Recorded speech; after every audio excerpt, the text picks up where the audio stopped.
আচ্ছা, আজকে আমরা যেটা দেখবো সেটা হচ্ছে DSA, digital signature algorithm with hash function. তো এটা দেখার জন্য প্রথমত আমাদের ডিএসএ এর হচ্ছে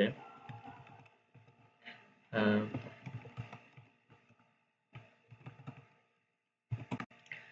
তো ডিএসএ জিনিসটা হচ্ছে digital signature algorithm with hash. আমরা হ্যাশ সাহায্যে এই অ্যালগরিদম ডিএসএ অ্যালগরিদম যেখানে একটা হ্যাশ ফাংশন থাকবে আর কি। আমরা সিম্পল একটা হ্যাশ ফাংশন ইউজ করবো এখানে। তো প্রথমত হচ্ছে কি জেনারেশনের ক্ষেত্রে আমরা একটা প্রাইম নাম্বার নেব এবং হচ্ছে একটা স্মল প্রাইম নাম্বার দেব, এবং এইখানে এই কন্ডিশনটা কিন্তু এখানে লেখা আছে। আমি একটু ড্র করি। আচ্ছা, ড্র করলাম। পেনটা একটু বড় করে নিই। বড় হলো, বাস। পেনটা একটু মোটা করে নিই। হ্যাঁ, এই যে দেখেন, মোটা হাইলাইটার পেন দিলাম। তো আহ, এটা হচ্ছে এই যে মনে হচ্ছে এইরকম একটা কন্ডিশন ফিল আপ করবে। তারপর যেটা বলবে একটা আমি জেনারেটর ইউজ করবো, সেটা কি করবে সাইক্লিকলি অর্ডার অনুযায়ী আমার কিউ মডুলো পি বের করবে।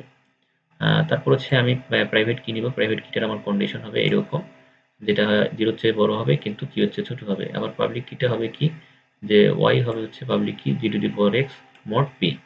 তা আমার এখানে পাবলিক কি আমি পেয়ে গেছি, প্রাইভেট কিও পেয়ে গেছি। হ্যাঁ, প্রাইভেট কি 4টা প্যারামিটার দিয়ে আমার কিন্তু প্রাইভেট কিটা বের করে, সরি পাবলিক কিটা বের করতে হয়। প্রাইভেট কির জন্য শুধু এক্স, যেটা আমি চুজ করে নেবো। আচ্ছা, এরপর হচ্ছে আমার র্যান্ডম কি জেনারেটরের মাধ্যমে আমি সাইন ইন করার জন্য প্রথমত র্যান্ডম জেনারেটর মাধ্যমে কে জেনারেট করব, যেটা অবশ্যই কে কি হচ্ছে ছোট হবে এবং জিরোর চেয়ে বড় হবে। তারপর আমি বলতে পারি যে আর আর ইকুয়াল টু এখানে লিখতে হবে আর ইকুয়াল টু হবে G to the power K mod P. আবার এই পুরোটাকে মড করবো কিউ দ্বারা। আবার কি করবো এস এস এই সাইনিং, যেটা মেন জিনিসটা কি, তো এটা হবে কি inverse M S to the power N. আমরা এখানে একটা সিম্পল হ্যাশ ফাংশন ইউজ করবো প্লাস এক্স আর ইন্টু, তারপর এটাকে মড কিউ দ্বারা করবো। আচ্ছা, এরপর আমি এই যে সিগনেচারটা পেয়ে গেলাম।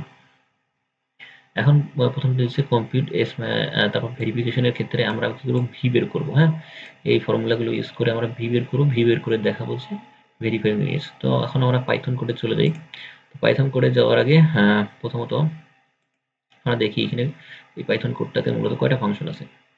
পাইথন কোডটাতে মূলত আমার 5টা ফাংশন আছে। আমরা প্রথমে 2টা ফাংশন দেখব এই পর্বে, তার পরবর্তী পর্বে 3টা ফাংশন দেখব, এবং ফাইনালি কিভাবে কোডগুলো করতে হয়, কোডগুলো আমরা কল করব, কি করব সব আমরা দেখবো এখানে। তো 5টা ফাংশনের মধ্যে প্রথমে আছে হচ্ছে আমার হ্যাশ ফাংশন। তো আমি এখানে বলে দিই কোডটা প্রথমে একটু ইম্পোর্ট র্যান্ডম করতে হবে। সেটা হচ্ছে কি জেনারেশন ক্ষেত্রে, তো এখন আমার লাগতেছে না। তো আমার মূলত এই 2টা ফাংশন দেখবো, একটা ডেভ ফাংশন আর একটা হচ্ছে তোমার হচ্ছে মডুলার ইনভার্স ফাংশন। তা আমি টেস্টে গেলাম, টেস্টে গিয়ে লিখলাম হচ্ছে প্রথম যে ফাংশনটা সেটা হচ্ছে আমার হ্যাশ ফাংশন। হ্যাশে আমি এখানে সিম্পল ফাংশন ইউজ করছি। তো এখানে ভিন্নতা আনার চেষ্টা করবো আমরা। প্রথমত ডেভ, ডেভ বলে দিলাম হ্যাশ। হ্যাশ আমি এখানে প্যারামিটার হিসেবে দিচ্ছি হচ্ছে এক্স। এক্স দিলেও হবে, শুধু কোনো সমস্যা নেই। আমি এক্স দিলে হবে, এখানে আমি এ ইকুয়াল টু 2 লিখছি। সাথে হচ্ছে দিছি হচ্ছে সি ইকুয়াল টু 5। আমরা যা খুশি দিতে পারি, সমস্যা নেই এখানে কোডটা। আচ্ছা, এরপর হচ্ছে রিটার্ন। ডাইরেক্ট আমি রিটার্নে চলে যাই। হ্যাঁ, রিটার্ন রিটার্ন কি করবে, রিটার্ন করবে হচ্ছে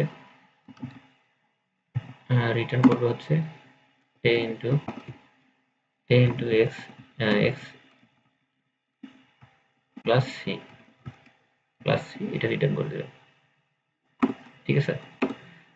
তা এখন আমি যদি ফাংশনটাকে কল করি, যে প্রিন্ট প্রিন্ট দ্বারা ফাংশনটাকে কল করলাম, করে বললাম যে ভাই আমি যদি 15 দিই তাহলে, বা 14 দিই, তাহলে ফাংশনটা আমার হ্যাশ ফাংশন কি হবে।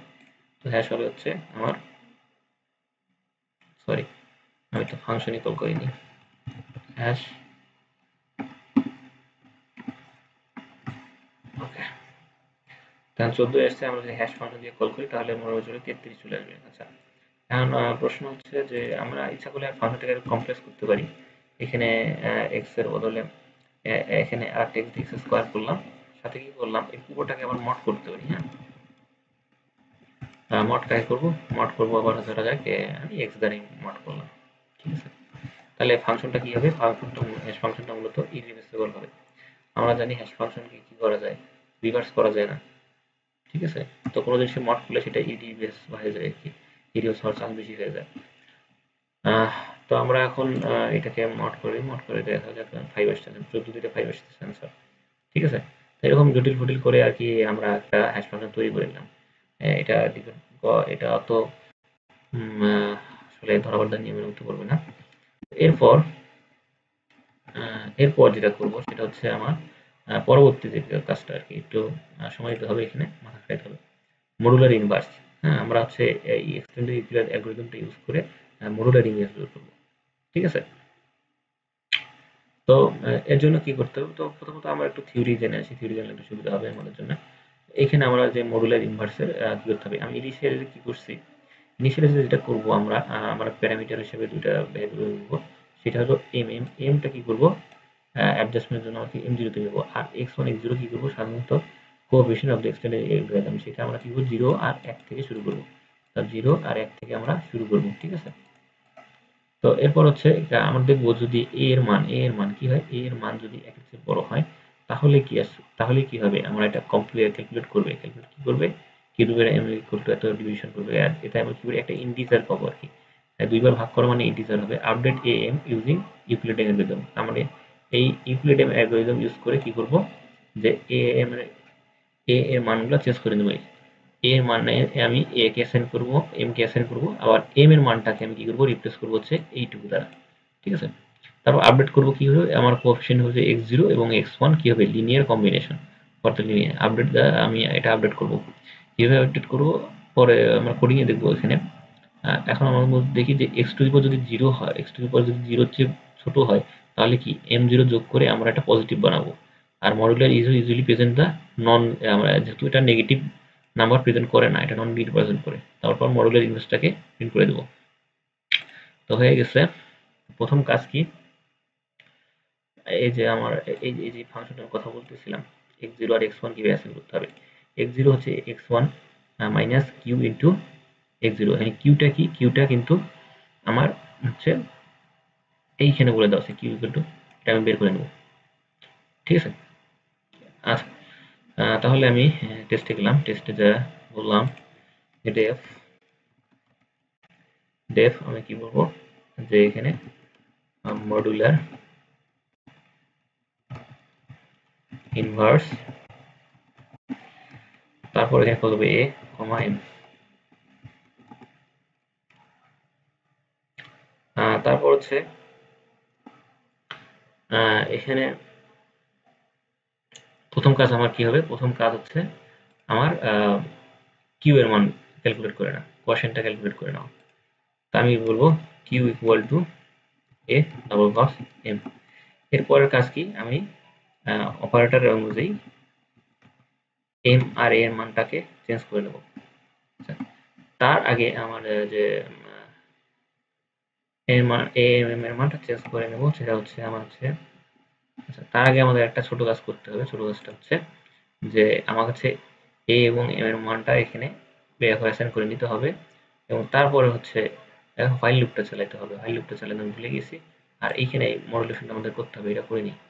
আমরা এটা করে নিই। প্রথম কাজ আমাদের যেটা হবে সেটা হচ্ছে মানগুলো অ্যাসাইন করে নেওয়া। প্রথমে m0 এখানে যেটা করছি, যে এখানে আমরা ইনিশিয়ালাইজেশন ভ্যালুটা করে নেওয়া, এই ইনিশিয়ালাইজেশনটা আমরা করে নিই।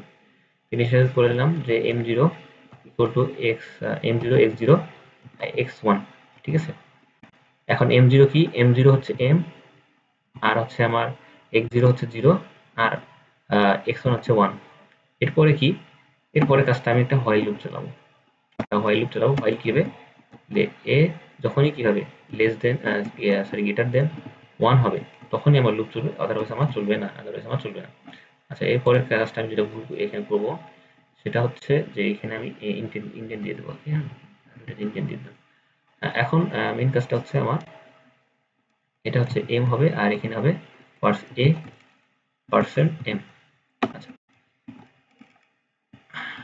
আচ্ছা, সব হয়ে গেল। এরপরের যে কাজটা সেটা হচ্ছে আমার এখানে বলে দেওয়া আছে যে আমি কাজ করবো কি, x0 এবং x1 এর মান কি আমি আপডেট করবো, x1 এবং x0 এর মান কিভাবে আপডেট করবো সেটা হচ্ছে এইখানে দ্বারা, যে আমি x0 আর x1 এর মানটা হচ্ছে আমি এই ফাংশন দ্বারা ইউজ করে অ্যাড করে দেবো।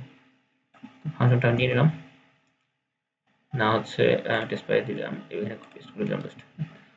সময় বাঁচানোর জন্য আর কি, যে x0 হবে আমার x1 minus Q into x0 আর x1 এর মান হবে x0। তো এই হয়ে গেল। তো আমার এরকম চলতে থাকবে, কতক্ষণ পর্যন্ত চলতে থাকবে, যতক্ষণ পর্যন্ত আর কি এই আমার এক্স আর কি 0 হচ্ছে না, এই কন্ডিশনটা আমার ব্রেক করবে না, ততক্ষণ পর্যন্ত এটা চলবে আর কি। হ্যাঁ, আচ্ছা। তো এখন আমি রিটার্ন করার সময় কি রিটার্ন করব? রিটার্ন করার সময় আমি রিটার্ন করব যে আমার এক্স পজিটিভ নাম্বার কিনা সেটার জন্য ইয়ে করব, যে আমি বলবো যে রিটার্ন রিটার্ন করো, কাকে রিটার্ন করবো?